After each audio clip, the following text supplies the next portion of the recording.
تنہائی ایک بہت بڑی طاقت ہے جسے سنبھالنا کمزور لوگوں کا کام نہیں ہے اور اسے بہت کم لوگ سنبھال پاتے ہیں۔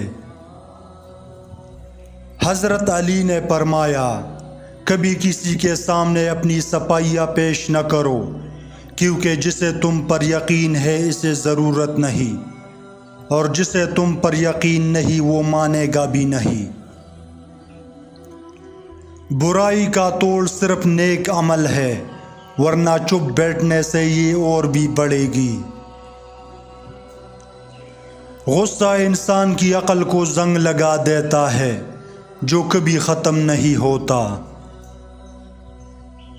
نفرت گناہ سے کرو، گناہگار سے نہیں، شاید وہ آپ کی محبت میں آ کر گناہ کرنا ہی چھوڑ دے۔ اپنا حصہ مانگ کر تو دیکھیے، رشتے بے نقاب ہو جائیں گے، اور اپنا حصہ چھوڑ کر تو دیکھیے، کانٹے بھی گلاب ہو جائیں گے۔ جس نے بن مانگے عطا کیا، وہ مانگنے پر کیوں مایوس کرے گا؟ نرم دل لوگ جلدی رو پڑتے ہیں، جلدی روٹھ جاتے ہیں، جلدی مان بھی جاتے ہیں۔ سنا ہے اللہ کو ایسے لوگ بہت پسند ہے۔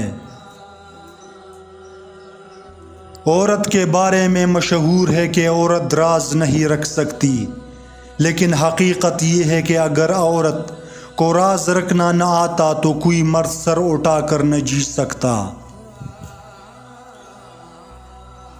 زندگی اپنے سہارے پر جینا سیکھو، غیروں کے کندھوں پر تو جنازے ہی اٹھا کرتے ہیں۔ جس نے رب کے لیے جھکنا سیکھ لیا وہی علم والا ہے، کیونکہ علم کی پہچان عاجزی ہے اور جاہل کی پہچان تکبر ہے۔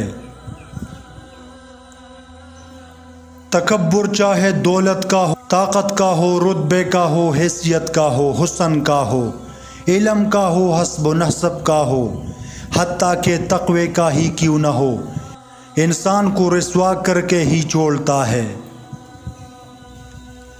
صبر سے رحمت کا انتظار کرو، جو چیز تیرے لیے ہے تیرے لیے ہی ہے، اور دیر حکمت پر مبنی ہوتی ہے۔ جب بھی خدا سے دعا مانگو تو نصیب مانگو، عقل نہ مانگو، کیونکہ میں نے بہت سے عقل والوں کو نصیب والوں کے پاس غلامی کرتے دیکھا ہے۔ جیسے آپ کسی سے بات اور محبت کے لیے تڑپتے ہو، وہ بھی ویسے ہی محبت اور وقت دے گا۔ دو باتیں سمجھ جاؤ۔ سب سے پہلی بات، آپ نے اس شخص کے لیے بےتاب نہیں ہونا، کیونکہ اس کو یقین ہوتا ہے کہ یہ میرے بغیر نہیں رہ سکتا، چاہے میں کچھ بھی کروں تو وہ جان بوجھ کر آپ سے دور رہے گا، کیونکہ اس کو آپ کا تڑپنا اچھا لگتا ہے۔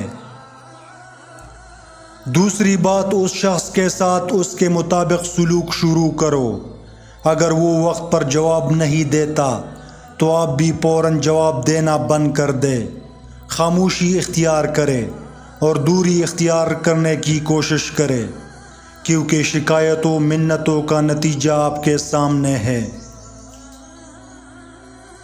لوگوں کے ساتھ ان کے کردار کے مطابق رویہ اختیار نہ کرے، بلکہ اپنی تربیت کے مطابق رویہ اختیار کرے۔ وفا کرنی ہے تو ماں باپ سے کرو، یہ دنیا آپ کو تب ہی پیار کرے گی جب آپ کے پاس دنیا والوں کے لیے کچھ ہوگا۔